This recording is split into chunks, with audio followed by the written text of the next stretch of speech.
Et on va accueillir Arnaud Bertrand sur ces innovations, qui est CTO d'Outscale, que j'applaudis bien fort, hein, que j'accueille. Bienvenue à vous. Et je vous laisse la parole. Merci Marion.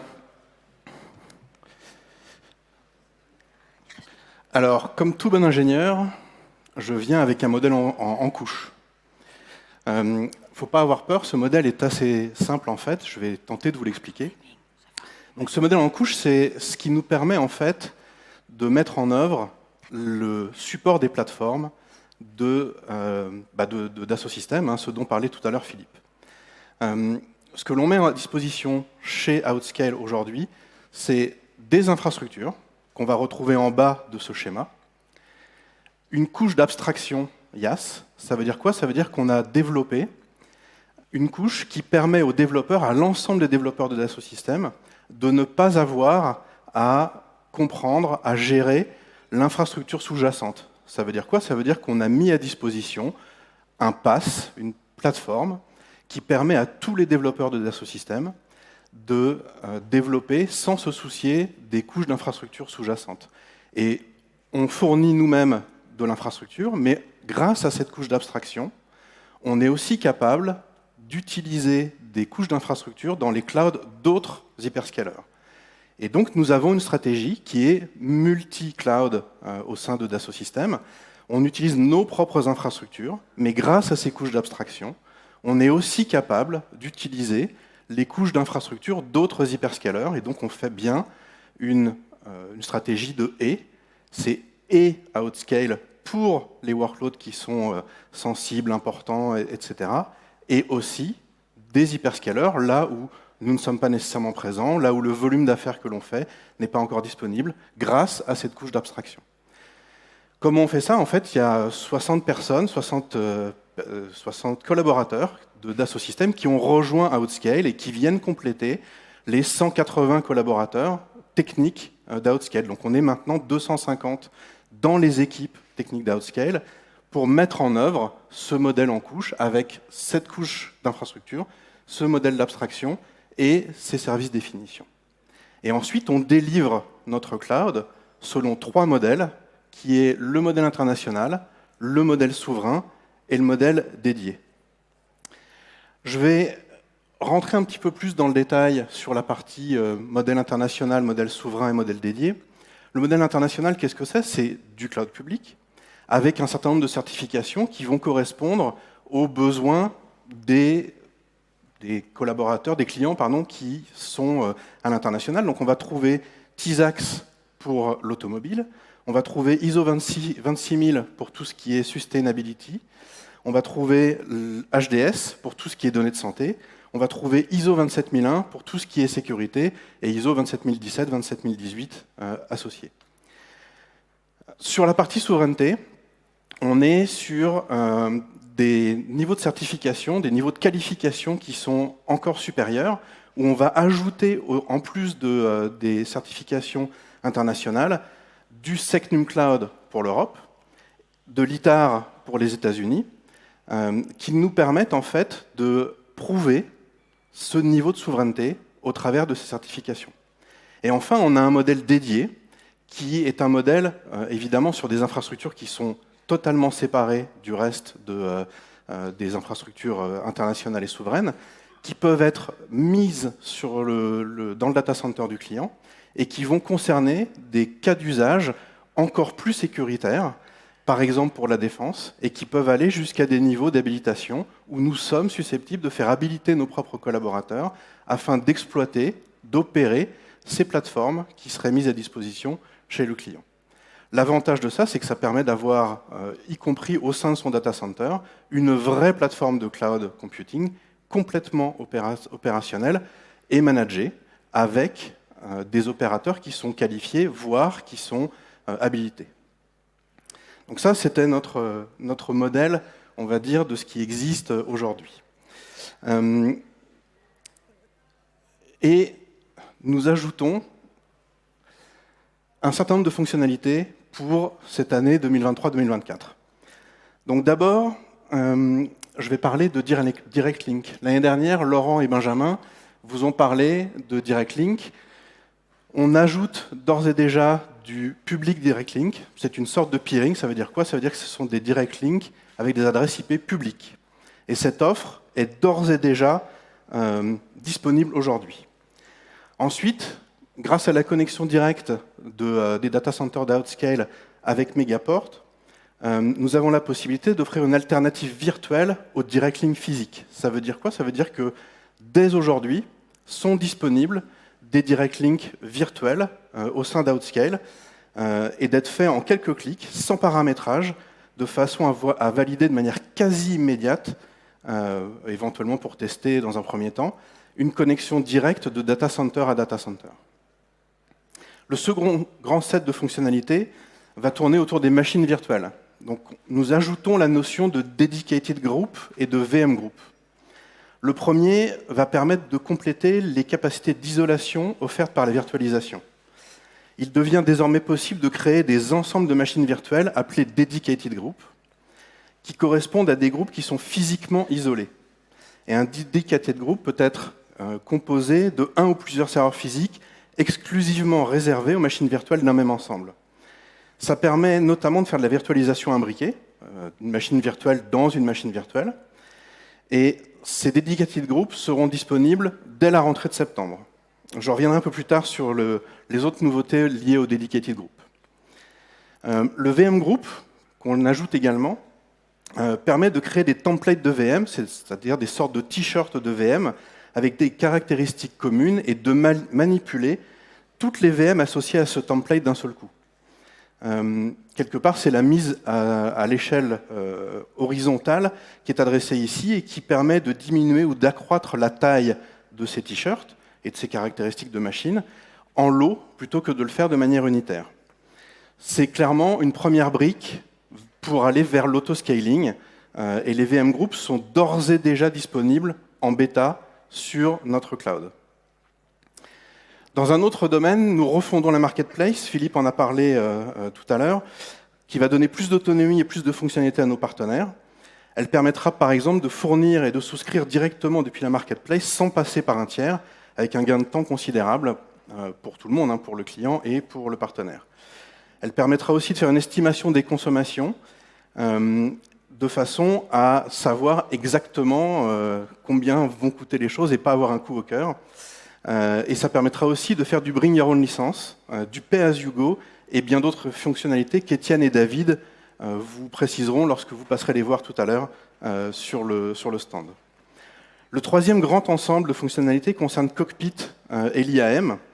Dès septembre, la version 2 du Cockpit sera mise en production et remplacera la version du Cockpit V1 que vous connaissez à l'heure actuelle.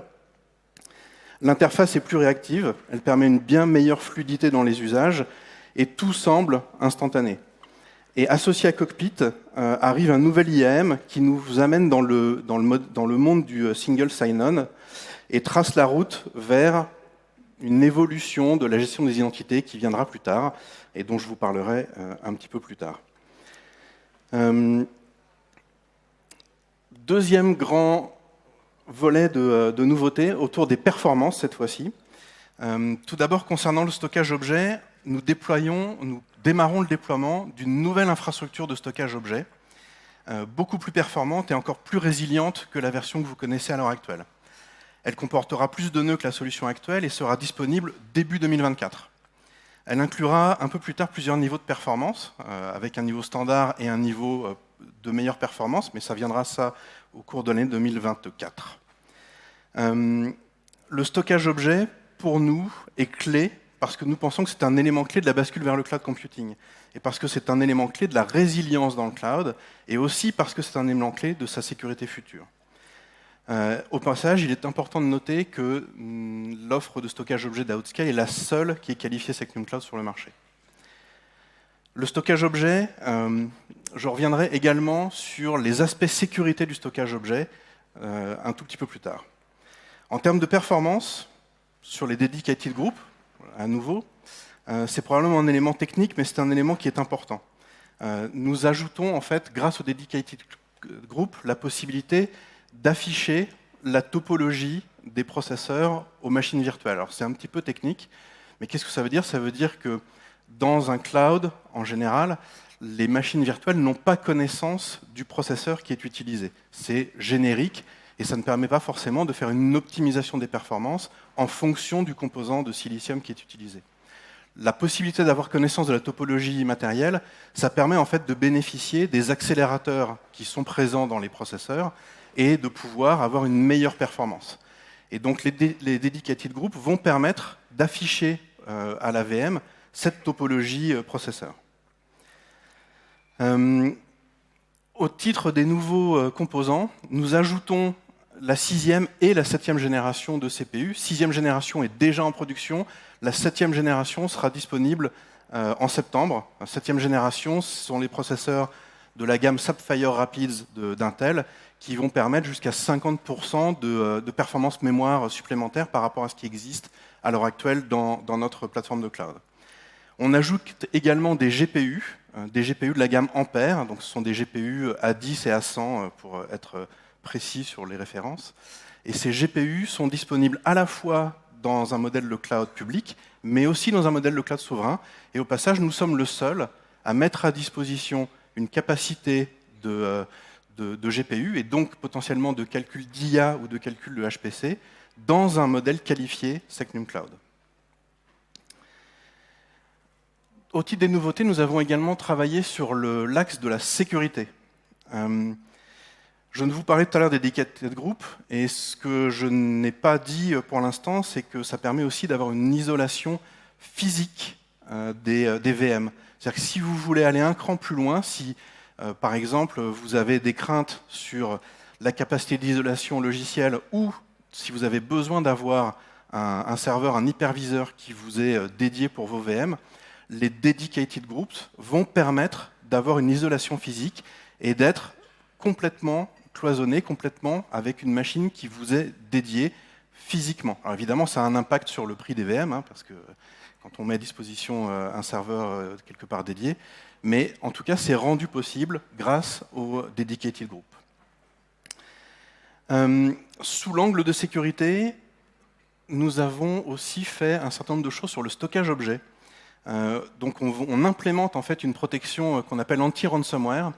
Qu'est-ce que c'est? Ça veut dire que vous allez avoir la possibilité dans le stockage objet de basculer un mode de protection en read-only où il ne sera plus du tout possible d'écrire.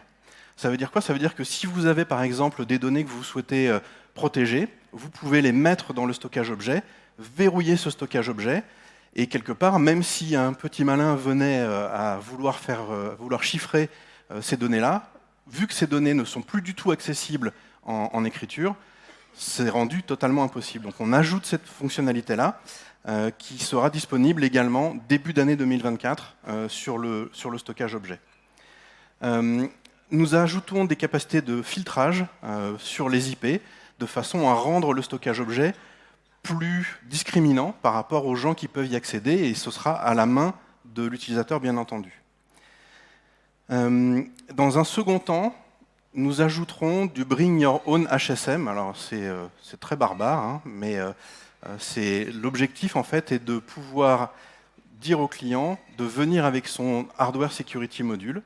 Cette option-là, on est en train de travailler dessus. Pour l'instant, on démarre la phase de bêta, mais on n'est pas encore en mesure de vous fournir du Bring Your Own HSM. Ce sera disponible dans le courant de l'année 2024 sur notre stockage objet et sur notre stockage bloc. Enfin, au titre du nouvel IAM dont je parlais un peu plus tôt, nous allons utiliser désormais OpenID Connect comme couche d'authentification, ce qui nous permettra d'ajouter une capacité d'authentification multifactorielle, notamment par OTP, et pour les accès aux interfaces d'administration, mais aussi pour les API. Donc le MFA, tout ce qui est authentification multifactorielle et OTP, va être disponible en septembre au travers du cockpit, à la fois sur les IHM, mais aussi pour les API. Et enfin, on reste également compatible AWS sur les mécanismes d'authentification. Donc on est à la fois OpenID Connect, MFA, OTP et compatible AWS sur les mécanismes d'authentification. Et enfin, nous travaillons sur une qualification, un rapport SOC 2 type 2. Alors, qu'est-ce que c'est que SOC 2 type 2 ? Quand on a une certification type ISO 27001 ou SecNumCloud, en fait, l'objectif est de valider que notre organisation et notre système d'information, système de management, nous permettra dans le futur de garantir la sécurité ou de garantir la souveraineté. SOC 2 type 2, c'est un petit peu différent. C'est un audit qui est fait pendant une période de temps, 6 mois, 9 mois, 1 an, et ça permet de vérifier qu'à posteriori, on a bien implémenté cette sécurité-là, et un rapport est fait par un organisme certificateur pour montrer que effectivement les contrôles ont bien été faits et qu'il n'y a pas eu ou qu'il y a eu des anomalies. Et ce rapport ensuite est publié et affiché officiellement de façon à démontrer que la sécurité qu'on a mis en œuvre, qui était prévue dans le cadre de ISO 27001 ou de SecNumCloud, a bien été réalisée et bien été mise en œuvre. Ça, c'est au titre des fonctionnalités, performance et sécurité. Quelques éléments sur la soutenabilité, la durabilité. Donc on avance également sur l'axe de l'éco-responsabilité de notre activité. L'année dernière, nous vous faisions part de notre engagement afin d'estimer l'empreinte carbone par client. Cette année, nous l'avons fait. Nous rencontrons, comme tous les acteurs, des difficultés importantes à rassembler tous les éléments afin d'avoir un calcul le plus fiable possible. C'est rendu complexe notamment parce que tous les acteurs de notre écosystème, de la chaîne d'approvisionnement notamment, ne nous publient pas forcément leurs données relatives à l'impact carbone. Donc on a des données qui sont parcellaires. On a recours pour ça à des estimations qui sont basées sur des données réelles extrapolées, de façon à pouvoir reconstituer une estimation de l'empreinte carbone qui est désormais par service. Aujourd'hui, ce qui est pris en compte, c'est à la fois le coût carbone de fabrication du matériel, réparti sur sa durée d'usage, toute la consommation environnementale du run, de l'exploitation, en équivalent tonnes de CO2, la maintenance du matériel, le coût carbone des licences logicielles, du réseau, des déchets et des emballages. Donc on a intégré tout ça dans une empreinte carbone estimée, et on a mis au point une méthodologie de calcul qui nous permet de modéliser la répartition de l'empreinte carbone totale d'Outscale par offre. Et puis ensuite, on a évidemment divisé cette empreinte globale par service, et on reconstitue ensuite la consommation du client. L'objectif, en fait, c'est de pouvoir mettre à disposition de chaque client l'estimation de son empreinte carbone, de l'historiser dans le temps, et de pouvoir donner aussi la répartition de cette empreinte carbone par origine carbone de cette empreinte. Donc cette consommation, elle est déterminée au mois le mois, et elle commencera à être présentée aux premiers clients bêta-testeurs dès demain. Tous les clients, toutes les personnes qui seraient intéressées pour devenir bêta-testeurs, faites-nous signe, appelez votre contact habituel chez Outscale. Vous pourrez devenir bêta-testeur assez rapidement, et d'ici la fin de l'année 2023, on sera probablement en mesure de fournir, en même temps que la facture, une estimation de l'empreinte carbone de tous les services de nos clients. Dernier point, quelques éléments, ce sur quoi nous sommes en train de travailler pour le futur. Alors je vais parler à la fois de choses qui sont le futur immédiat, et puis quelques éléments sur du futur plus hypothétique, on va dire. Sur le futur immédiat, ou relativement rapide, on travaille sur ce qu'on appelle Outscale Monitoring, Outscale Vision, de façon à pouvoir donner à nos clients des informations sur leur consommation de services. C'est aussi une brique pour aller vers l'autoscaling. Ce n'est pas encore prêt, donc je ne vous l'annonce pas pour l'instant, mais on est en train de travailler sur ces sujets-là. On est en train de travailler également sur ce qu'on appelle le Self-Sovereign Identity. Qu'est-ce que c'est le Self-Sovereign Identity? C'est une nouvelle façon de gérer les identités avec un émetteur d'identité, un vérificateur d'identité et un porteur d'identité. Ça s'inscrit dans les projets européens, notamment Gaia-X, et on travaille pour mettre à disposition, pour rendre notre système d'identité compatible avec des mécanismes de type Self-Sovereign Identity. Ça nous permettra quoi? Un jour de pouvoir réutiliser potentiellement une identité qui est gérée par quelqu'un d'autre que nous. Voilà, c'est quelques travaux à faire, il y a encore un peu de travail avant d'y arriver. On travaille aussi sur la possibilité de disposer d'autres processeurs, d'autres types de processeurs dans nos infrastructures, potentiellement des processeurs ARM. À nouveau, on n'est pas encore prêt là-dessus, mais on travaille sur cette éventualité-là. On travaille également sur notre infrastructure physique, c'est-à-dire notre implantation data center. On va aller vers des notions de 3e à Z. Je ne sais pas exactement quand encore, si c'est 2024 ou 2025, mais c'est de cet ordre-là. On aura une 3e à Z. On vous en parlera au Cloud Days de l'année prochaine, mais on travaille sur ce genre de choses. Et après, pour aller plus loin dans le temps, le genre de choses sur lesquelles on est en train de regarder sont des stockages, par exemple, qui sont plus froids encore que du stockage objet tel qu'on peut le voir aujourd'hui. Du stockage à la fois très très froid en objet, et quand je dis très très froid, ça peut être du stockage très longue durée, c'est-à-dire décennies, voire siècles, avec plutôt des acteurs de la biologie. Et on commence à regarder du stockage sur ADN, par exemple. Ce sont des pistes qu'on commence à explorer. Alors, on est encore dans des domaines un peu théoriques, hein, mais ça fait partie des choses sur lesquelles on est en train de regarder, parce qu'on pense que ça aura du sens pour vous, pour nous, de façon à garantir la pérennité du stockage dans le temps. Et puis évidemment, on parlera à un moment donné, je ne sais pas quand, de quantum computing. On est attentif à ce qui se passe sur le marché. Lorsqu'on sera prêt et lorsqu'on pourra mettre un processeur quantique ou un accélérateur quantique chez nous, on le fera et on ne manquera pas de vous en parler. J'en ai terminé et je vous remercie. Merci beaucoup. Arnaud, évidemment, vous êtes présent toute la journée. On peut discuter avec vous de tout ce que vous avez évoqué, très passionnant. Donc vous restez évidemment sur les Cloud Days. Merci beaucoup, je vous laisse... Merci.